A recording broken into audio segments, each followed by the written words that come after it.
سلسلہ میں اعلیٰ حضرت امام اہل سنت کا بھی ایک فتویٰ آپ کے سامنے رکھنا چاہتا ہوں اور بتانا چاہتا ہوں. امام احمد رضا کا نام لینا آسان ہے لیکن رضویت پہ قائم رہنا یہ بڑا مشکل ہے.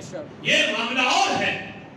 اور خاص طور پہ جو اعلیٰ حضرت کا نام لیتے ہیں انہیں اور نہیں تو کم از کم امام اہل سنت کی ہی مان لیں.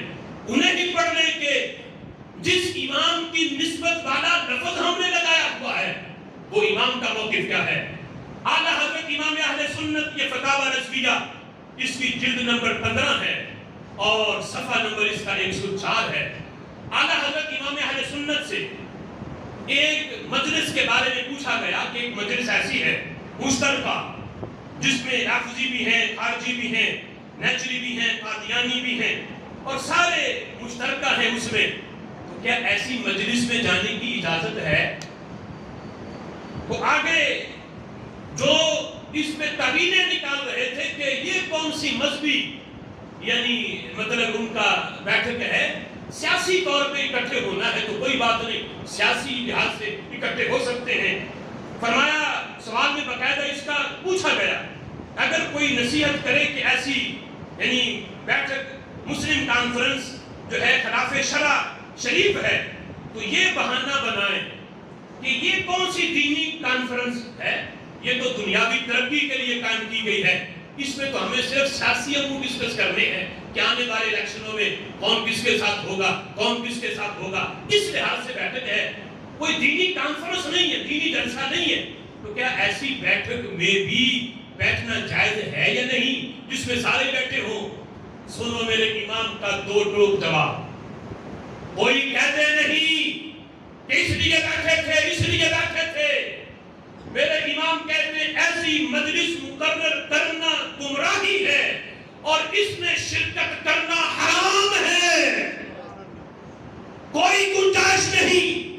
ایسی مجلس منعقد کرنا یہ گمراہی ہے، ناجائز ہے اور ایسی مجلس میں بیٹھنا حرام ہے، اس میں شرکت حرام ہے اور بد مذہبوں سے میل جول آگ ہے اور اس بڑی آگ کی طرف کھینچ کر لے جانے والا ہے.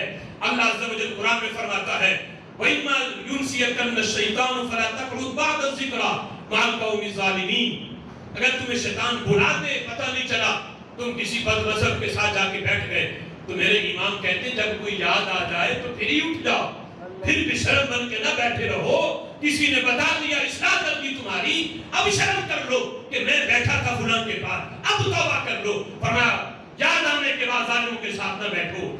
اور فرمایا اس پہ حدیث پیش کی باقاعدہ ایاکم وایاہم لا یدلونکم ولا یفتنونکم کہ فرمایا بد مذہبوں سے حضور فرماتے ہیں بچو ان سے دور رہو، اپنے آپ کو بھی دور رکھو، خود بھی دور رہو کہ کہیں یہ تمہیں گمراہ نہ کر دیں. اور اس پہ آگے چل کے امام نے حضرت فاروق اعظم رضی اللہ تعالی عنہ کا ایک اثر پیش کیا، ان کا ایک عمل پیش کیا. وقت کافی ہو چکا. حضرت فاروق اعظم رضی اللہ تعالی عنہ نبی پاک علیہ الصلوۃ والسلام کی مسجد میں بیٹھے تھے نماز مغرب کے بعد. کسی مسافر کو بھوکا پایا، حضرت عمر نے اسے اپنے ساتھ کشانہ خلافت میں بلا لیا اور اس کے لیے کھانا منگوایا. پہلے پتہ نہیں تھا کہ بندہ کون ہے. جب وہ کھانے بیٹھا تو اس نے کوئی بد مذہبی والی بات کر دی. حضرت فاروق اعظم کو پتہ چل گیا بندہ اپنا نہیں بیگانہ ہے. تو یہ نہیں کہ چلو اب اس کو کھانے دو، آ گیا ہے اگر نکالا تو کہیں لوگ مخالف نہ ہو جائیں. حضرت عمر رضی اللہ تعالیٰ نے کیا کیا جب پتہ چلا کہ یہ بد مذہب ہے؟ فرمایا کہ فوراً حکم ہوا کہ کھانا اس جگہ سے اٹھا دیا جائے اور ایک لمحے یہ میرے گھر میں نہ بیٹھے، اسے باہر نکال دو، میرا ایسوں کے ساتھ کوئی تعلق نہیں ہے. جو بد مذہب ہو فوراً نکالا. اور حضرت عبداللہ ابن عمر رضی اللہ تعالی عنہ کو کسی نے آ کے سلام کہا کہ فلاں بندہ آپ کو سلام کہتا ہے.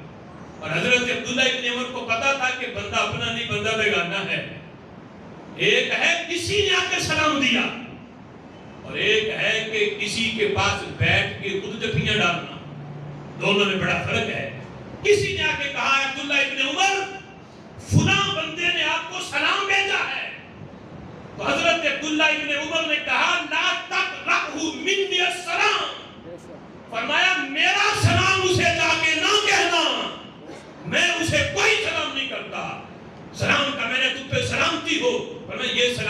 دعا اپنوں کے لیے ہے، بیگانوں کے لیے ایسی دعائیں نہیں ہوتی۔